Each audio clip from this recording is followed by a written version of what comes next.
Ajarilah kami saling mengenal. Ajarilah kami kasih ya Tuhan. Kasih-Mu kudus tiada batasnya.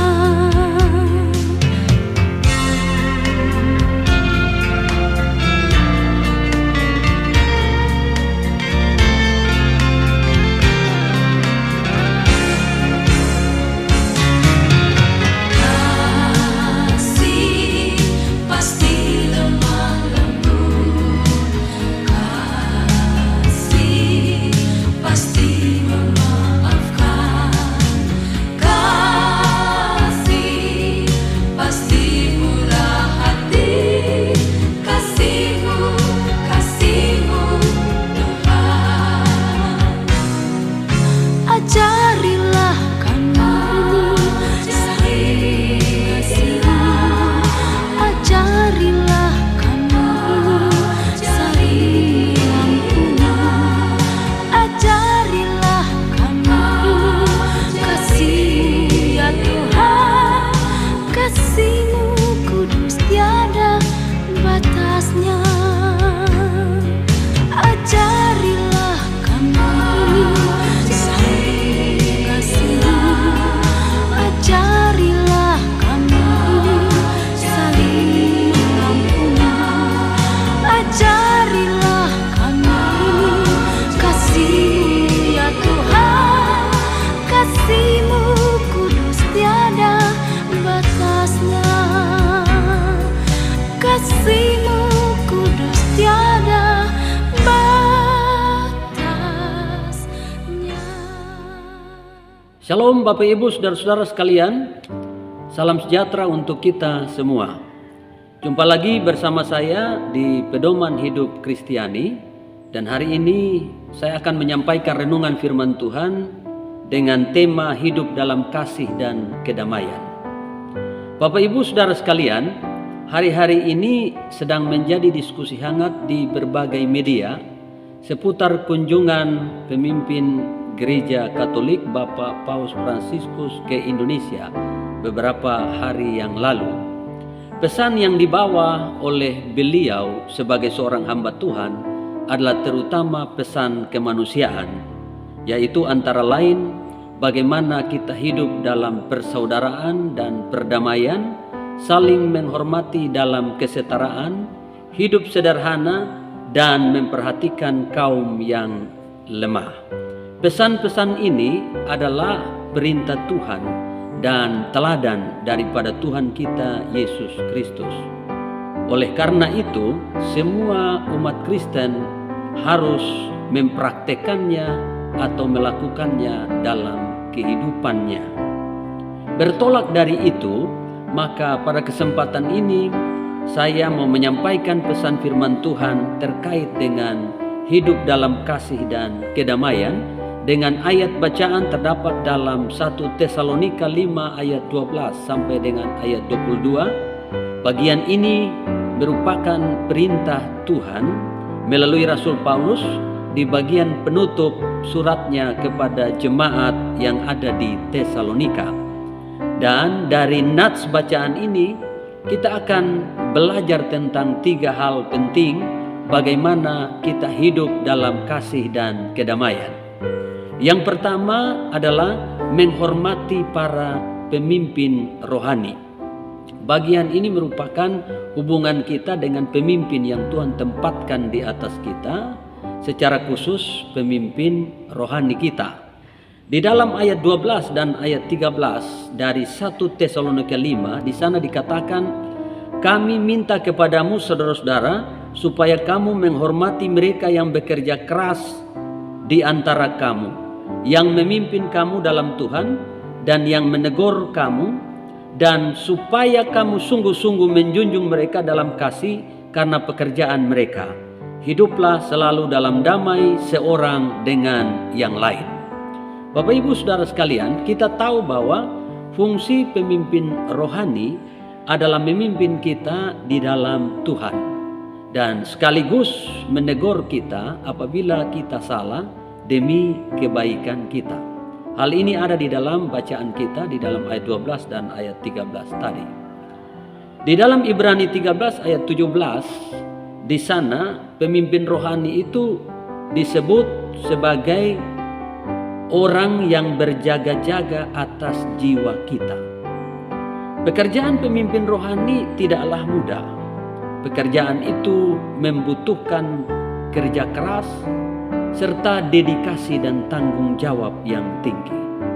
Karena itu maka firman Tuhan mengharuskan kita untuk menghormati para pemimpin rohani kita, taat kepada mereka dan menerima teguran serta menjunjung atau mendukung mereka di dalam kasih. 1 Timotius pasal 5 ayat 17 berkata, penatua-penatua yang baik pimpinannya patut dihormati 2 kali lipat, terutama mereka yang dengan jerih payah berkhotbah dan mengajar. Lalu Ibrani pasal 13 ayat 17 berkata, taatilah pemimpin-pemimpinmu dan tunduklah kepada mereka, sebab mereka berjaga-jaga atas jiwamu sebagai orang-orang yang harus bertanggung jawab atasnya. Dengan jalan itu mereka akan melakukannya dengan gembira, bukan dengan keluh kesah, sebab hal itu tidak akan membawa keuntungan bagimu.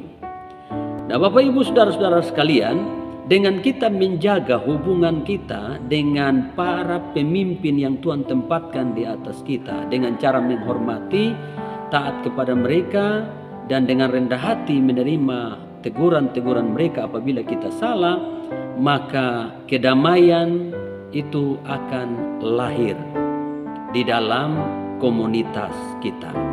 Kedamaian hanya akan tercipta kalau kita saling mengasihi, saling menghormati, dan rendah hati satu dengan yang lain. Kemudian kita taat mengikuti arahan para pemimpin kita demi kebaikan dan kemajuan iman kita. Kemudian hal yang kedua adalah hidup tertib dan saling peduli dan menguatkan antara satu dengan yang lain. Nah, bagian ini merupakan hubungan kita dengan sesama kita dan lebih khusus hubungan kita dengan saudara-saudara seiman kita. Ayat 14 dan ayat 15 dalam bacaan kita berkata, kami juga menasihati kamu, saudara-saudara, tegurlah mereka yang hidup dengan tidak tertib, hiburlah mereka yang tawar hati, belalah mereka yang lemah, sabarlah terhadap semua orang. Perhatikanlah supaya jangan ada orang yang membalas jahat dengan jahat, tetapi usahakanlah senantiasa yang baik terhadap kamu masing-masing dan terhadap semua orang. Bapak Ibu saudara-saudara sekalian, orang yang hidup tidak tertib perlu ditegur dengan kasih. Misalnya mereka yang tidak tertib berperilaku, tidak tertib bekerja, tidak tertib dalam kehidupan iman dan dalam kehidupan berjemaat, yang suka membuat onar, mereka perlu ditegur dengan kasih Tuhan. Sebab perilaku-perilaku seperti ini meresahkan dan pastinya akan memicu konflik. Sementara orang-orang yang tawar hati, kita perlu memperhatikan mereka dengan cara menguatkan dan menghibur mereka. Kaum yang lemah perlu dibela dan ditolong, dan selalu bersikap sabar terhadap semua orang dengan tidak memaksakan kehendak kita kepada orang lain. Selanjutnya yang paling penting juga adalah dalam kebersamaan kita tidak boleh membalas kejahatan dengan kejahatan. Sebab apa artinya membangun perdamaian kalau kita masih memiliki sifat suka membalas kejahatan dengan kejahatan? Roma 12 ayat 17 berkata, janganlah membalas kejahatan dengan kejahatan, lakukanlah apa yang baik bagi semua orang. Lalu 1 Petrus 3 ayat 9 berkata, dan janganlah membalas kejahatan dengan kejahatan atau caci maki dengan caci maki, tetapi sebaliknya hendaklah kamu memberkati, karena untuk itulah kamu dipanggil, yaitu untuk memperoleh berkat. Bapak Ibu saudara sekalian, Sikap suka membalas kejahatan dengan kejahatan adalah sikap seorang pendendam dan egois. Tapi seorang pemaaf akan memilih untuk selalu mengampuni kesalahan orang lain kepadanya. Bahkan setiap kejahatan yang menimpanya akan selalu dibalasnya dengan kebaikan, memberkati dan bukan sebaliknya mengutuk. Nah, Bapak Ibu sekalian, kejahatan hanya akan kalah dan punah, dan hidup ini akan menjadi lebih tentram bila kita semua memilih untuk selalu melakukan kebaikan. Karena itu jadilah orang-orang yang selalu membawa damai dan hidup melakukan kebaikan. Kemudian yang ketiga adalah mendisiplin diri dalam hal-hal yang baik. Ayat 16 sampai dengan ayat 22 mengajarkan kita beberapa hal yang harus kita bangun dalam diri kita, antara lain bersukacita senantiasa, tetaplah berdoa, mengucap syukurlah dalam segala hal, lalu jangan padamkan roh, ujilah segala sesuatu dan peganglah yang baik, dan jauhkan diri dari segala jenis kejahatan. Bapak Ibu Saudara sekalian, mendisiplin diri dalam hal-hal yang demikian akan mendatangkan kebaikan bagi diri kita dan membuat hidup kita menjadi aman dan damai. Karena itu, melalui kesempatan ini saya mengajak kita semua untuk mari kita membangun diri kita di dalam kasih.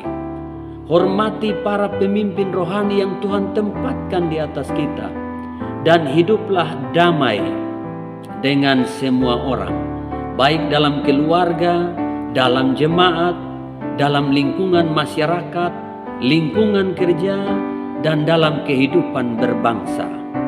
Tuhan Yesus bersabda di dalam Lukas pasal 10 ayat 27, "Kasihilah Tuhan Allahmu dengan segenap hatimu, dan dengan segenap jiwamu, dan dengan segenap kekuatanmu, dan dengan segenap akal budimu, dan kasihilah sesamamu manusia seperti dirimu sendiri."